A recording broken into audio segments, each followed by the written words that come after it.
Good evening, everyone, and welcome to St. Peter's. My name is Jared Stoller. I serve as one of the pastors here, and as well, the other hat I wear is a member of the board of the Arts and Architecture Conservancy here at St. Peter's, a non-religious, non-for-profit that is dedicated to the conservation of this extraordinary building. Before I introduce Michael, allow me to point out one person who's here, Caitlin Watson, who's sitting in the front second row here with David Hottenroth. We're just really truly something that's hot off the press here is that thanks to Caitlin's effort, who is a person who has researched this building, this past summer nominated St. Peter's for listing on the state and national register of historic places. And this is not in print anywhere. I just feel like it's the place to announce this, right, Caitlin? We've officially been listed on the state and national register, and that's with thanks to Caitlin. So would you give her a round of applause for that work?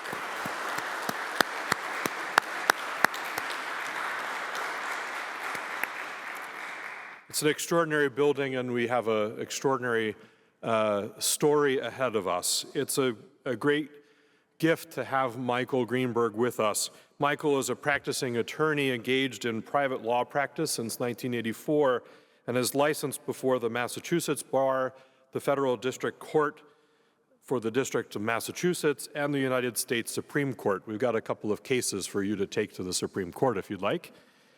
He is a former member and editor of the Pepperdine Law Review, which is where his writing career began. There, and I think this sounds like a quote from you, he came to believe that behind the cold, sterile facts of every reported court case lies a human interest story and the basis, perhaps, of compelling nonfiction. Through the years, his writing has brought real-life yet engaging histories that prompt the reader to ask, why haven't I ever heard of this story? Published earlier this year, his latest book turns to this very place, the unique bank and church relationship that brought the Citicorp Tower and Citicorp Center to the New York City landscape, and the race to save the tower itself when a fatal engineering flaw was revealed. Receiving wide praise, The Great Miscalculation has also been recognized as a 2025 New York City Big Book Award distinguished favorite. It's a pleasure to welcome Michael to St. Peter's.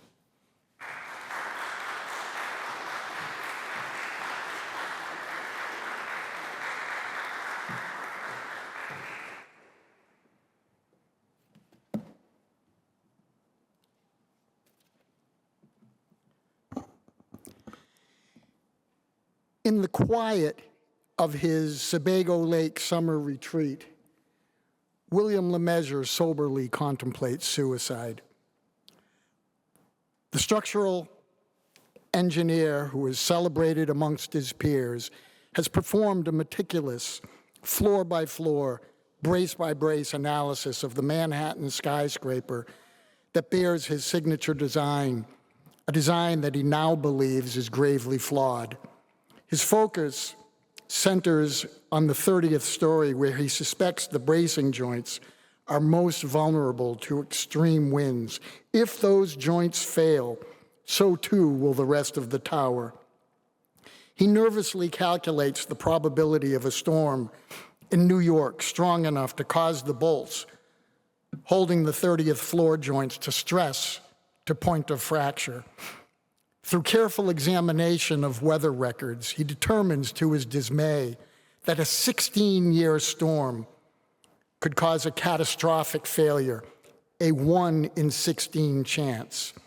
Staring blankly out the window of his island home and grimly aware that the Atlantic hurricane season is fast approaching, William LeMessurier considers the prospect of professional disgrace, financial ruin, and the horror of a building collapse in the heart of New York City. Well, now that I have your attention, I want to thank Rebecca Thornhill, Pastor Stoller, and the entire St. Peter's congregation for inviting me this evening and for allowing me to share with you what I consider to be one of America's most intriguing and yet overlooked stories of the 20th century. It's the story of an iconic New York skyscraper, an unseen flaw, and the structural engineer who found himself confronted by a crisis that challenged not only his professional career, but his very character. It is a story of ingenuity, ethics, and principle. So the back flap of The Great Miscalculation states that this is my 5th book. Well, that isn't entirely true. I wrote my first book in 1966. I was 9. And the name of the book was Mystery on Mars. It was a wonderful story filled with illustrations and chapters and a wild storyline, and I was tremendously proud of what I had accomplished. I remember looking through the Boston telephone book for publishers, and I recall picking up the phone and calling Little Brown because I liked the way the name sounded. Well, the woman who answered was very nice, and I told her about my masterpiece, and I asked her if she'd be willing to publish it. She told me that if I could type up the manuscript and send it in, she'd be happy to consider it. Well, convinced that I had just stamped my ticket to stardom, I ran to my mother and I asked her to type up my book for submission to Little Brown. Now, I love my mother dearly. She was a hard-working single parent and had a lot on her plate at the time, so of course she said no. I was devastated and I had no idea how to type, so that was the end of my dream of authorship. Well, as the years went by, scarred as I was, I finished school, went to college, and did what other frustrated and scarred individuals do. I went to law school, and it was there that my interest in writing was rekindled. I first learned of William Lemessurier and the 1978 Citicorp building crisis, oddly enough, while exploring the life of Luis Zamperini, the subject of the book and motion picture Unbroken. I was inspired by Zamperini's story of courage and heroism, and by the idea that heroes are not always splashed across newspaper headlines. Some are flawed and unrecognized. Others simply do the right thing. I began to think about the extraordinary people who never even know how their lives will forever touch others, and of the rare individuals who simply admit a mistake and willingly suffer the consequences. With those parameters in place, I was only steps away from William Lemessurier. Lemessurier died in 2007, but in the course of researching the story, I spoke with one of his daughters who kindly shared her personal memories of her father and his professional career. I was also able to speak with several of Lemessurier's surviving colleagues who were also willing to share with me some of their recollections of the story, as well as many technical details of the building and its design flaw. In the summer of 1978, the New York newspapers engaged in a city-wide strike. And thus, the crisis was, to Lemessurier's immense relief, sparsely covered by the press. It was not until 1995 when a freelance writer named Joe Morgenstern stumbled on the story, personally met with Lemessurier, and published an article about the crisis in the New Yorker. Morgenstern graciously located and shared all of his files, including interview transcripts, all of which were instrumental in the writing of the book. Upon his death, Lemessurier's family donated his papers to the Harvard Graduate School of Design. Those papers contain many of the surviving documents, memos, records, and correspondence dealing directly with his design, his engineering design of the Citicorp Tower and of the events of 1978. Through these archives and the transcripts provided by Joe Morgenstern, William Lemessurier tells his own story. Next slide, please. Well, any discussion of the Citicorp Tower necessarily begins, ironically enough, with an old and crumbling Gothic church that stood right at this site on the corner of East 54th and Lexington. When Dr. Ralph Peterson was called to serve as the 7th senior pastor of the old St. Peter's Lutheran Church in 1966, the deteriorating building had been shuttered behind a wrought iron gate, open only on Sunday mornings for an ever-shrinking congregation.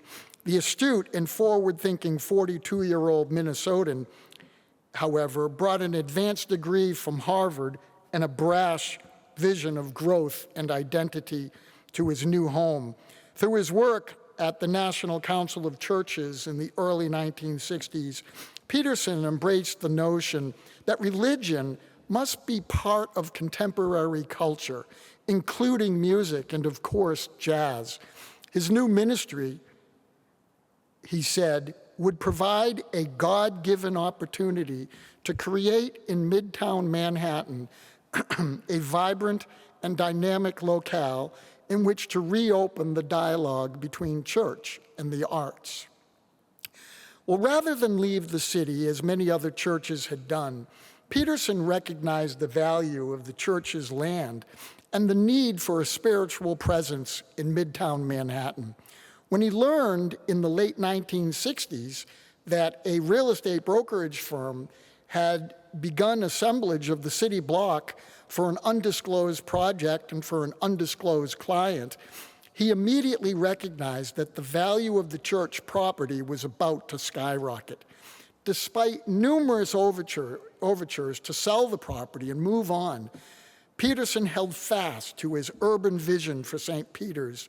In time, he learned that Citibank, as it had come to be known, and its parent company, First National City Corporation, or Citicorp, had plans for a massive development on the block, featuring a new high-rise office building.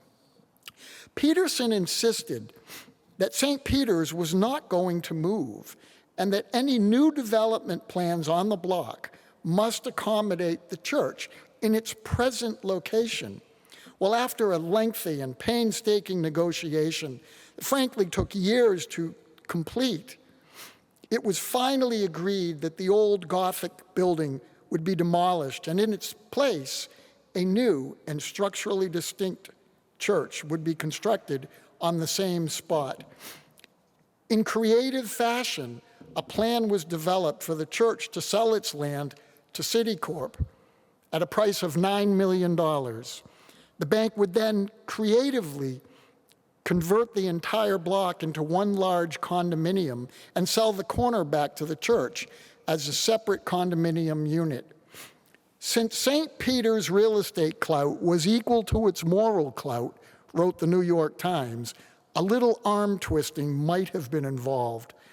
The final arrangement was overwhelmingly approved by the voting members of the congregation.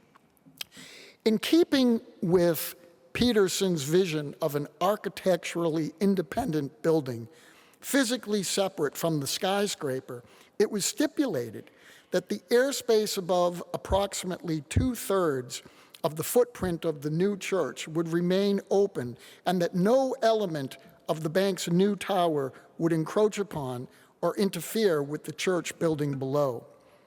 Unambiguous and seemingly innocuous, this requirement would nonetheless set into motion an engineering predicament with potentially catastrophic implications. Next slide, please.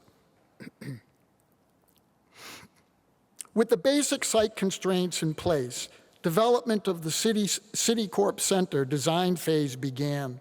From the outset, the architect chosen by the bank, Hugh Stubbins from Cambridge, Massachusetts, wrestled with the required location of the church as it affected the design of the skyscraper. Placement of the bank's building on the site with bottom columns conventionally placed at its four corners would necessarily result in one column drilling right through the sanctuary of the new church, a result obviously prohibited by the bank's agreement with Pastor Peterson. Knowing that the dilemma would require some skilled and creative engineering, Stubbins enlisted the assistance of his friend and colleague, William Lemessurier, a structural engineer also of Cambridge, who he had worked with on several other design projects in the past. Next slide.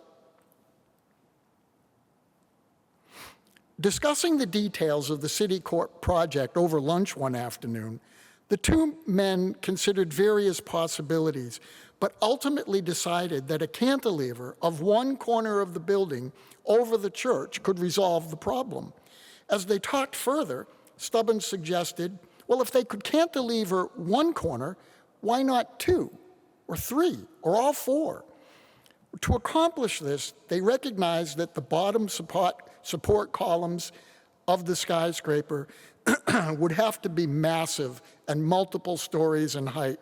And more importantly, they would have to be placed at the outside center of each wall rather than at the corners. Certainly a precarious and daring proposition. Well, to accomplish this, Lemessurier needed to develop a way to channel lateral loads on the structure to the bottom columns.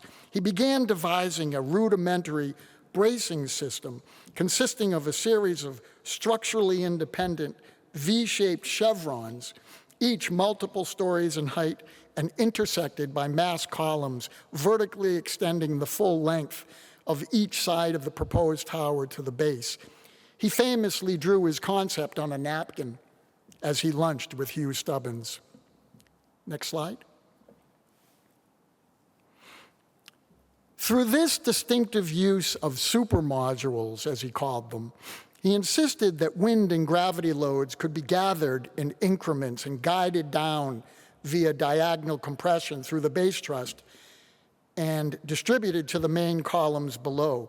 Simply put, whatever would be lost by the center placement of the base columns would be gained by this system of bracing support. This is a very efficient cantilever, he later said. It's a mathematical ideal.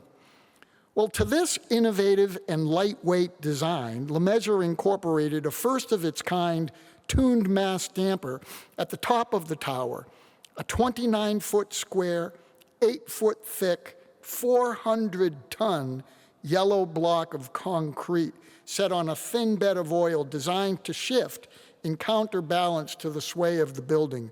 The damper was intended only for the comfort of building occupants and not for the structural safety of the tower. Next slide. So with this complex engineering system agreed to, designed, and tested, construction of the tower began and progressed without incident. Upon its completion, the Citicorp Center was met with almost universal praise by its critics.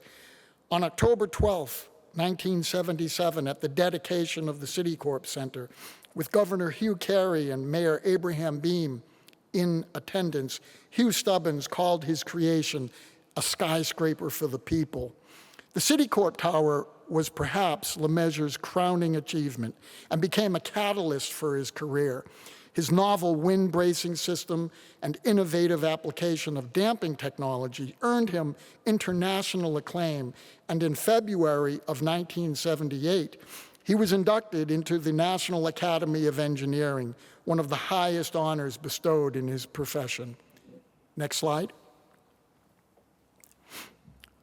Well, in the fall of 1977, a few months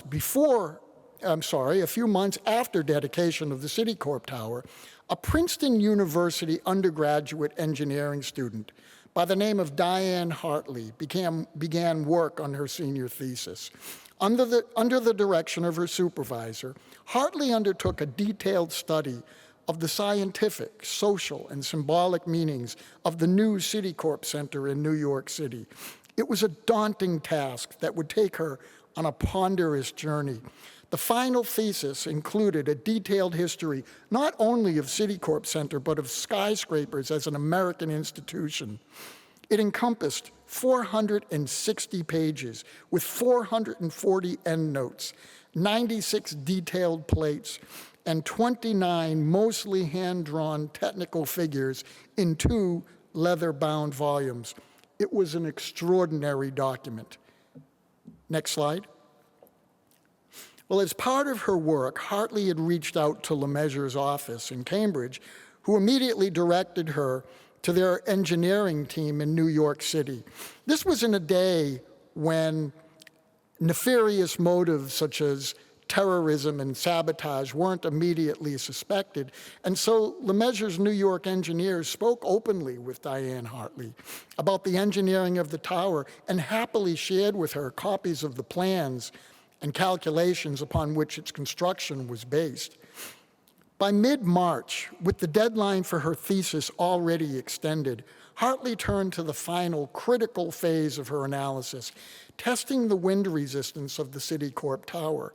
Her approach was methodical.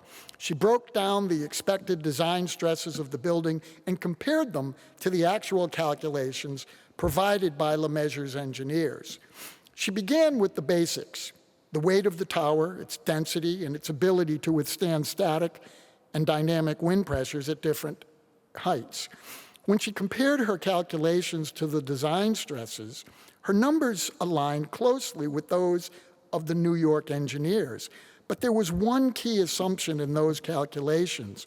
They only accounted for wind striking the tower straight on at a perpendicular angle. At the time, New York City's building code did not explicitly require engineers to consider non-perpendicular winds in high-rise construction. Perhaps that was because lighter, more complex skyscrapers were still a rather new phenomenon in the 1970s. Even Lemaisure himself later wrote that wind from diagonal angles just wasn't widely discussed in engineering literature or in the classroom. But even as an undergraduate, Hartley intuited otherwise. In her thesis, she wrote, "The situation of a quartering wind must be examined in addition to that of wind facing full face, striking full face." Next slide. Now, what exactly is a quartering wind? It's a wind that strikes the corner of a building at a 45-degree angle, thus impacting two sides at once rather than just one. Unlike a straight-on wind that presses against a single face, a quartering wind spreads its force across multiple surfaces, creating a very different and potentially more dangerous load on the structure. Well, Hartley ran the numbers using basic geometry. She calculated that while the force on any single face of the building in a quartering wind was only about 71% of that from a straight-on wind, the total wind load actually doubled because two sides were involved. The result being that the building would experience 42% higher stresses in quartering winds than in perpendicular ones. So this was a critical finding. She pored over the structural drawings and calculations, expecting to see some confirmation that the engineers had accounted for this effect. But she found nothing. No analysis of quartering winds, no adjustments for their impact on the building's unique column structure. Instead, the official static wind stress calculations showed numbers significantly lower than what she expected. Were these preliminary figures, she asked herself? Had the real calculations been done later? She was down to the last 2 pages of her thesis, and she needed answers. So she went back to Lemaisure's New York engineers. "What am I doing wrong?" she asked. "Why don't my numbers match?" She hesitated even making the call. Lemaisure's office was world-renowned, respected across the field of engineering. The Citicorp tower was standing tall, praised, admired, an architectural marvel. And here she was, just a student, with no real experience, no credibility. Surely there had to be an explanation for the discrepancy. She explained that when it came to perpendicular winds, her numbers matched his almost perfectly. But when she factored in diagonal winds, the stresses shot up far beyond what was reflected in the construction plans.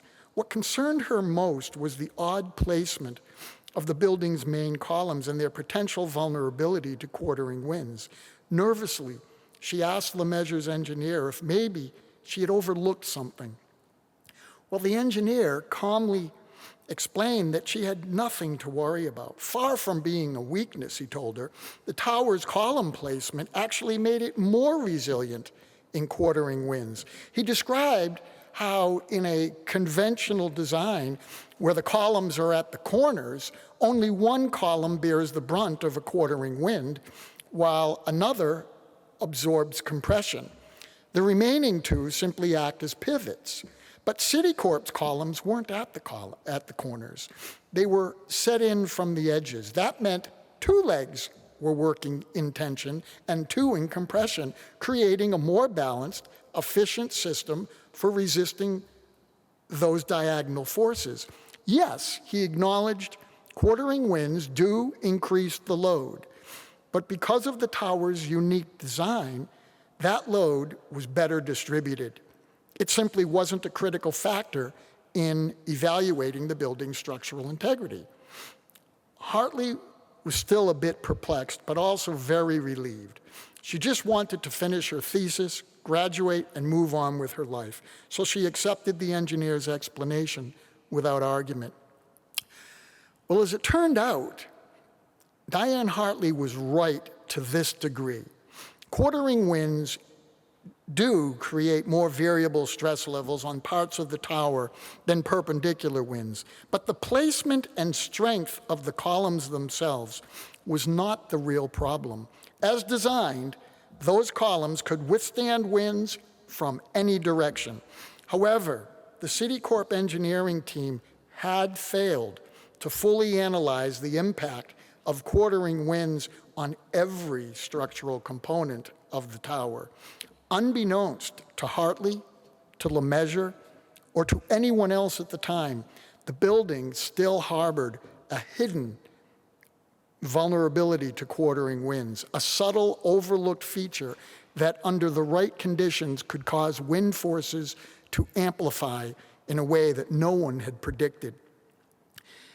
Now, ironically, at about the same time that Hartley was placing the finishing touches on her senior thesis, another student telephoned LeMessurier's Cambridge office and asked to speak with the engineer. LeMessurier was an educator, and though he was in the middle of a meeting, he agreed to take the call. The student explained that he was a freshman architectural student in New Jersey and that his professor had assigned him a paper on the Citicorp tower. The bottom columns, the student told LeMessurier, were, according to his professor, in the wrong place. Well, LeMessurier took great pleasure in describing the unique field conditions presented by St. Peter's Church that required the mid-face placement of the columns, and he explained that in a quartering wind, these columns actually performed even more efficiently than had they been placed at the corners. Tell your professor that, LeMessurier gloated. Only years later did the caller, who was named Lee DeCarolis, learn about the Citicorp engineering crisis and conclude that he was the student who may have set into motion LeMessurier's later discovery. Now, did LeMessurier's New York engineers communicate Diane Hartley's concerns to him? We simply do not know. Hartley never claimed to have spoken directly to LeMessurier, but she did correctly identify the general problem of quartering winds in the design of the Citicorp tower. DeCarolis had never even heard of quartering winds, but it is reasonable to conclude that both Hartley and DeCarolis contributed in some way to what would happen next. In the coming days, LeMessurier decided that the placement of the Citicorp tower columns and the design of his unique chevron bracing system would make a wonderful lecture topic for his engineering class at Harvard, and he began making some notes and calculations about the topic. As LeMessurier began preparing his lecture notes, something nagged at him. A month earlier, while consulting on the plans for 2 new skyscrapers in Pittsburgh, he had learned that the member joints holding together the chevron bracing system on the Citicorp tower had been secured with high-capacity bolts rather than the stronger but more expensive welding process originally incorporated into the building plans, a change approved by his firm. By itself, that was not an unusual or concerning modification. It was more cost-efficient option, and if properly engineered, completely appropriate. Next slide, please.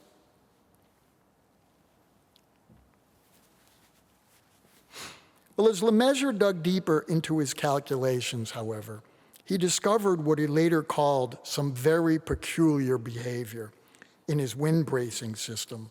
He learned that inherent in the design of the chevrons, the stresses in 4 of the 8 bracing members in each module vanished to 0 in a quartering wind, but at the same time, they increased by 40% in the remaining 4. When the wind blew directly against the structure in a perpendicular direction, these diagonal braces remained compressed due to the combination of gravity and wind tension. But when the wind blew at an angle, certain of those braces partially unloaded from their compressed state in such a way that amplified the tension on them. Lemessurier knew that if the overall chevron bracing system was reactive to quartering winds, then so too must be the splices that held that system together. He also knew that had the original specifications not been changed from full penetration welds for those splices, the bracing system would have provided more than ample resistance to winds from any direction. But with that change, the strength and capacity of the bolts that secured the connections instantly became a matter of unease, because he was certain that his engineers had not considered quartering winds in the design of those bolts and the chevron bracing system.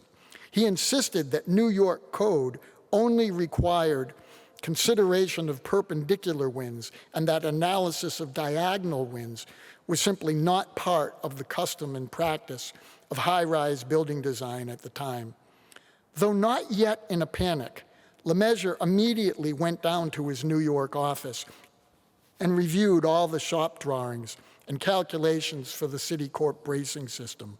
He quickly confirmed that indeed, quartering winds were not taken into consideration in the engineering of the bracing system splices, but he also learned, to his dismay, that instead of deducting only 75% of the actual gravity load in the building to offset wind tension, as was the standard to preserve factors of safety, his team had deducted the full compression amount, 100%. In so doing, the engineers concluded that only 4 bolts per splice were required. Now, if the effect of a quartering wind is considered, the wind stresses will increase by 40%. That being the case, Lemessurier calculated, instead of 4 bolts, more than 10 bolts would have been required per splice. And had his team properly deducted only 75% of the gravity load to offset quartering winds, rather than 100%, 14 bolts would have been needed. This thing is in real trouble, he began to think. Well, at that point, Lemessurier traveled to Ontario, Canada, to meet with his wind tunnel experts, to obtain up-to-date weather statistics, and to reanalyze the Citicorp tower based on the effect of quartering winds on the bolted bracing system. He took the raw data back to his island home in Maine and spent the weekend immersed in calculations and probabilities. To his dismay, he now concluded that, in fact, his building could collapse in a storm that could strike New York once every 16 years, a 1 in 16 chance. The reality of a cataclysmic structural failure began to possess him. So Lemessurier was now faced with an impossible decision: remain silent and pray that the building would withstand a destructive storm, or endure the risk of professional disgrace, humiliation, and the legal consequences of disclosure. Both seemed unthinkable, and each forced him into a corner. Suicide actually did cross his mind. To be sure, that would have ended his present anxiety, but he had a family and a legacy that weighed heavily on his mind. By the end of the weekend, his thoughts cleared, and his only viable choice emerged. He would disclose his findings and face whatever consequences befell him. "I had information that nobody else in the world had," he wrote. "I had power in my hands to effect extraordinary events that only I could initiate. The question was how he would use that power." Well, unable to reach the architect, Hugh Stubbins, Lemessurier first connected with Stubbins' lawyer and arranged a meeting. On the lawyer's advice, Lemessurier quickly notified his insurance carrier of the potential claim, and within 24 hours, he was in a New York conference room full of insurance defense lawyers, explaining the situation and feeling the cool eyes of evaluation upon him. The Citicorp tower was observably sound and of worldwide architectural acclaim. "They thought I was nutty," recalled Lemessurier. "Nobody in his right mind calls up and says, 'My building is going to fall down.'" He nervously told the gathering, "It doesn't take more than 10 minutes to realize that this is a disaster." And he explained the details of the inherent flaw in his bracing system. He admitted that his office had failed to consider non-perpendicular winds in the design of the splicing bolts. The impact of quartering winds, he claimed, would not have been of any consequence had the original design of welded connections in the diagonal bracing system been adhered to. Once those connections were converted to bolts, however, a change he insisted he was personally unaware of at the time, it fell upon his engineers to accurately design the capacity and strength of those bolts. He then looked down and admitted that his office had failed to consider non-perpendicular winds in that design. The result, he told them, was a series of vastly overstressed bracing connections in the building. Lemessurier had prepared a streamlined summary of his calculations, and he circulated it among the lawyers. The Citicorp tower, he told them, was in great danger. He reminded the men that the hurricane season was fast approaching. Next slide, please. To independently evaluate Lemessurier's concerns, the insurance company had called in an independent structural engineer by the name of Leslie Robertson, famously known for his structural design of the Twin Towers in New York's World Trade Center. Robertson immediately and unequivocally confirmed to the group that given the findings presented, they were, in all probability, facing the imminent prospect of total collapse of the tower in severe winds. The next step, of course, was to notify the bank that its $193 million investment was in imminent and grave danger. Next slide. Lemessurier and Stubbins spent hours escalating the alarm news up the corporate ladder. They met with bank officers who listened carefully and then passed it along to the chairman. By the end of the day, the two men found themselves in front of the most powerful figure in American finance. Walter Wriston, the formidable chairman of Citicorp, was no ordinary banker. Widely regarded as the most influential financier of his era, he had the air of presidents and the clout to move markets. Surprisingly, Wriston accepted the news calmly and began thinking about the public relations aspects of what would happen next. His mind was already formulating a press release that would not only advise the public, but also attempt to preserve the indelible reputation of the bank. Lemessurier had already developed a solution to the problem. A series of carefully engineered steel plates could be welded to both sides of each bolted connection like a splint to secure and reinforce the joints. He had created a detailed risk analysis of the tower and generated a priority schematic for the order of repairs to be conducted, with the sober understanding that if one of the bolted connections failed, so too would the others, with a calamitous result. Well, in the coming weeks, LeMessurier shuttled back and forth to New York and conducted meeting after meeting. He worked with his New York engineering team and a steel fabricator to accurately design the steel plates for the tower's reinforcement. He set up a war room of sorts in Frank Sinatra's suite at the Waldorf Astoria, while Sinatra was on tour. On a daily basis, he counseled with lawyers, bank representatives, engineers, experts, and specialists. Robertson insisted that local and state authorities be notified of the problem and the remedial work that was to ensue, and meetings with those officials also took place as required. A specialized firm from California was called in to wire the building with sensors to provide an advanced warning system in the case of untoward movement or instability. They had the tune mass damper fine-tuned well beyond its original specifications to accommodate as much as possible dangerous building sway.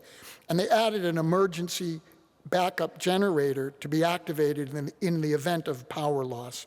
Weather forecasters were hired to provide hourly tracking of adverse weather events along the East Coast, and the engineers were given personal beepers to alert them of any and all untoward movement of the tower. By all accounts, the engineers, technicians, bank officers, and bureaucrats worked side by side in a resolute and single-minded spirit of cooperation.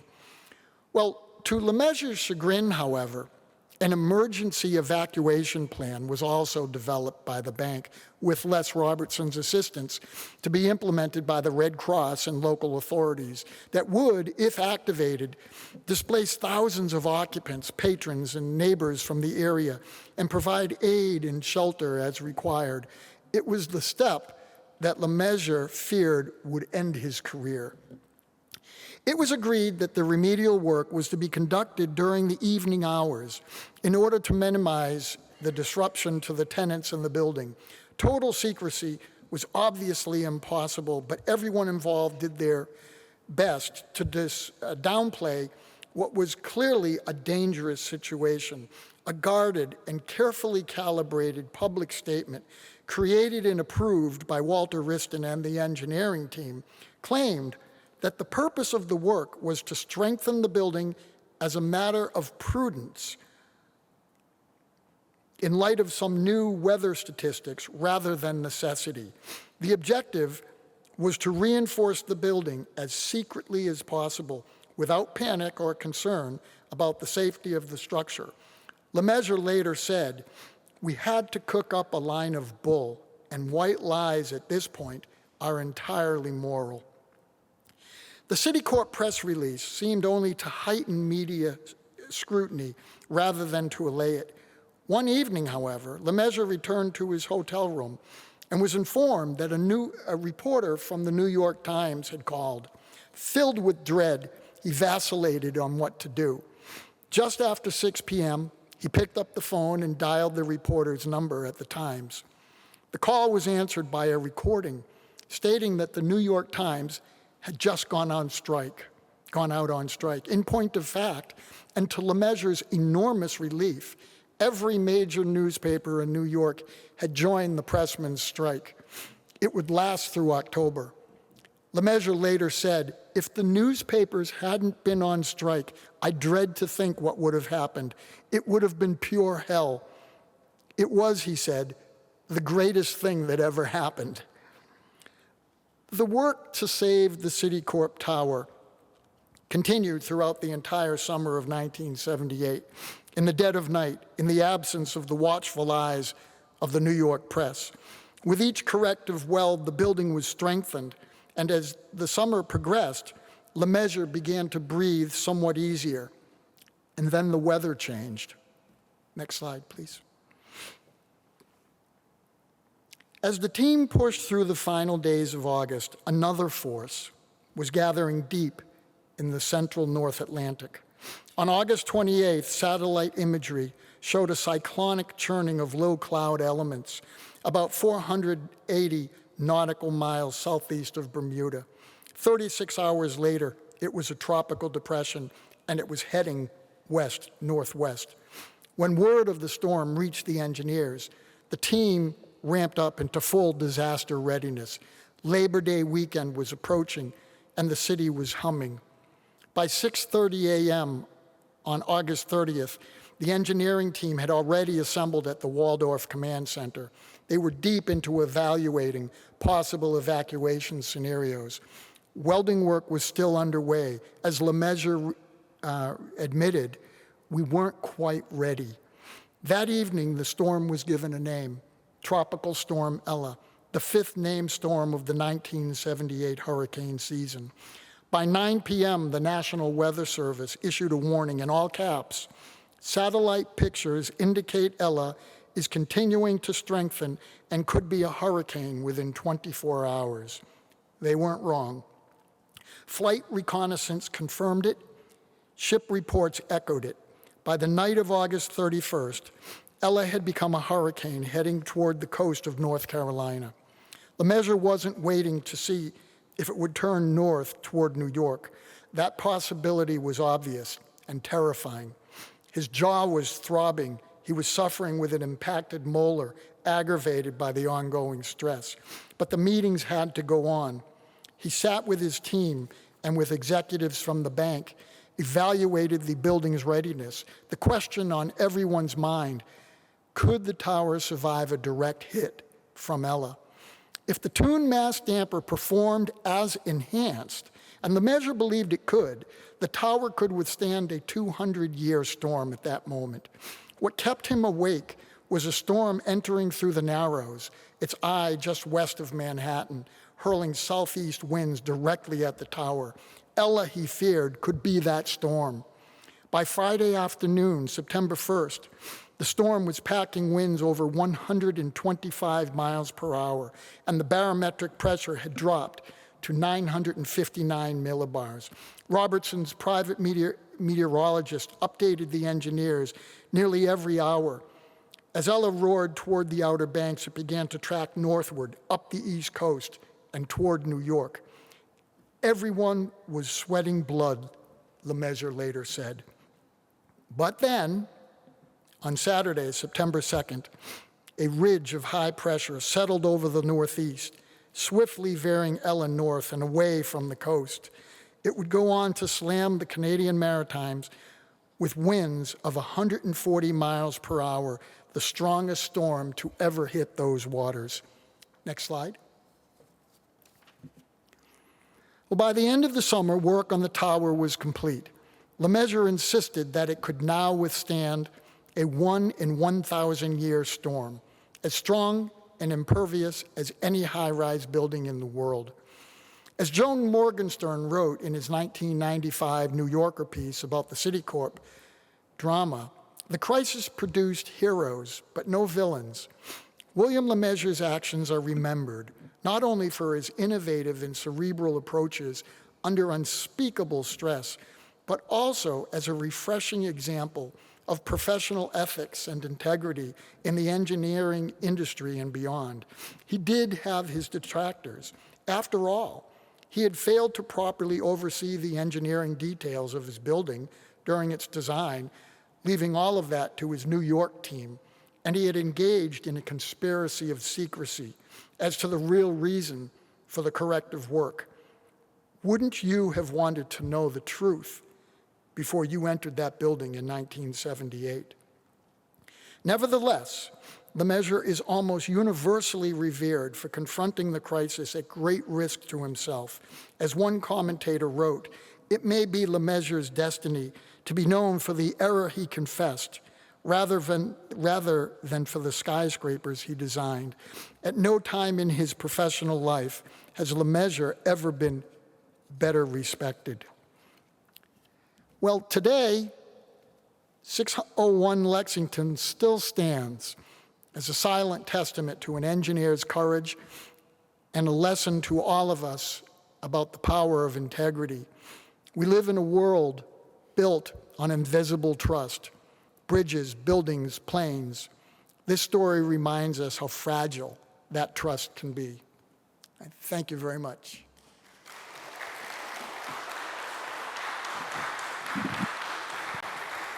Thank you. Thank you, Michael, for piecing this together. As a non-engineer, I'm especially grateful for the explanations that, at least to my mind, and looking around here, hopefully to all of ours, helped us to understand the real crisis that the tower faced and all of New York City. We have some time for some questions. Does somebody have a burning question they'd like to ask? We would love to pass the microphone to you.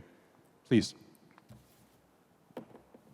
The financing of how this all happened, I understand somehow lawyers were not involved.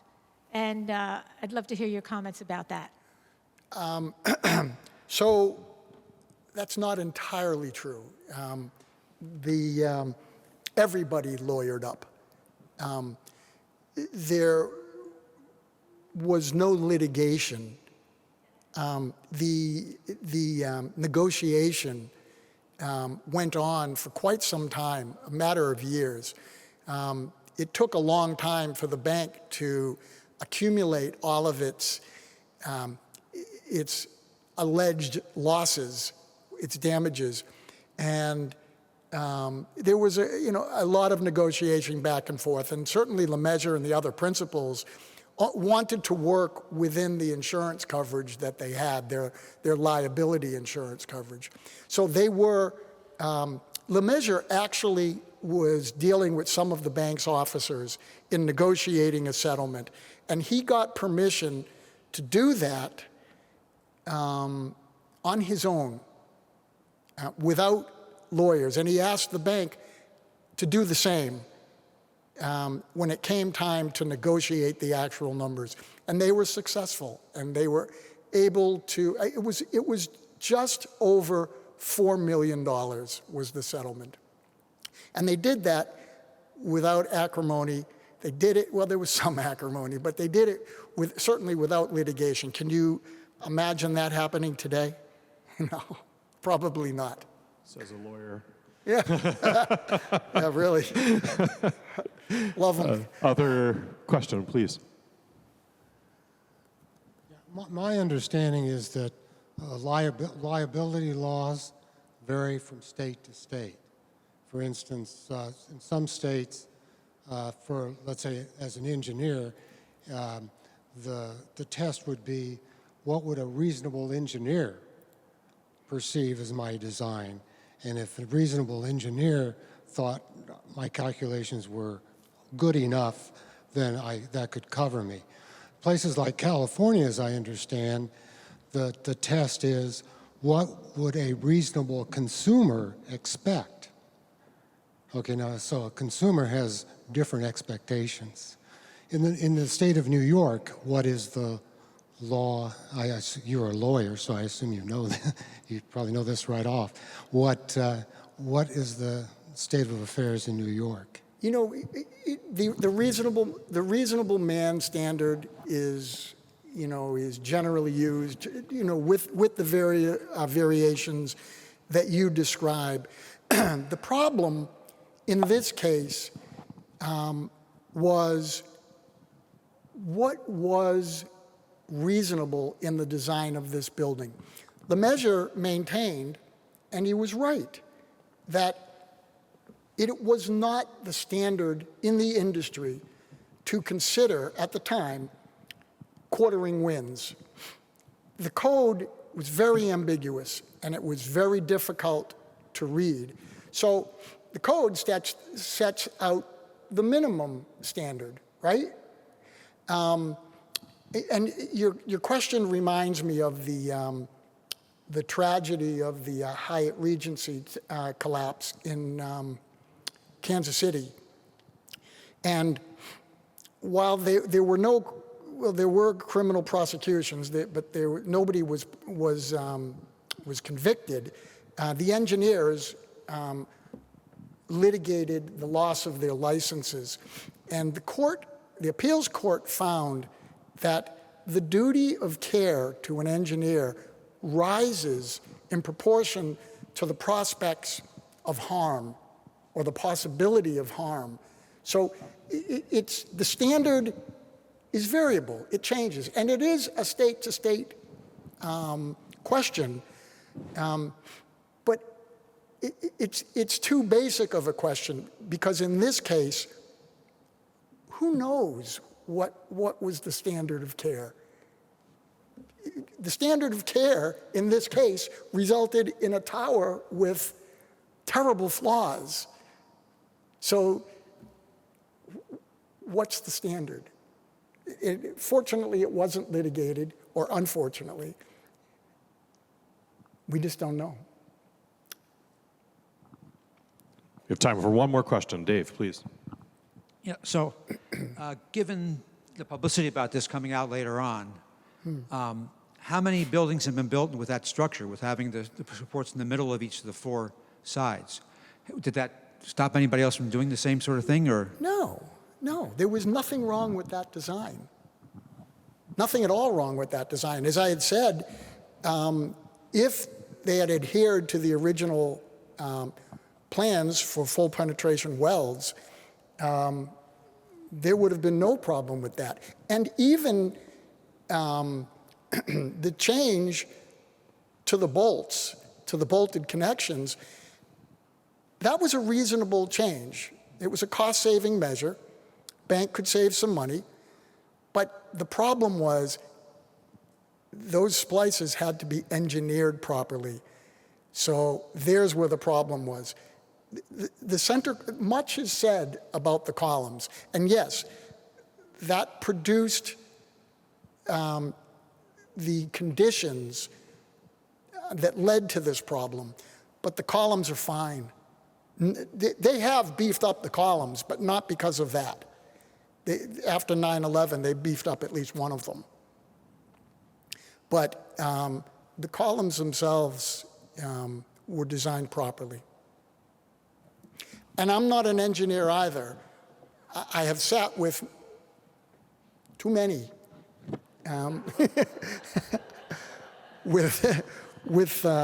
in researching this book. And so I've learned that no, it's not the columns. It's that things you can't see and the connections. Michael, thank you again. And before we give Michael a round of applause, let me just flag, we hope you'll take one of the brochures about this, and you'll see inside a QR code that will take you to a website where, if you don't have a copy of one of these books, you can order it at a fairly deep discount, NYU Press giving us a 30% discount here. But also it's our understanding that the book is so popular that it's teetering on being out of print for a while and needs to go into another round. So you don't want to wait. It's not a 1 in 16 chance, we don't know, but don't wait. Go home and order a few. Michael, allow us to express our gratitude to you. Thank you. Thank you. Thank you very much.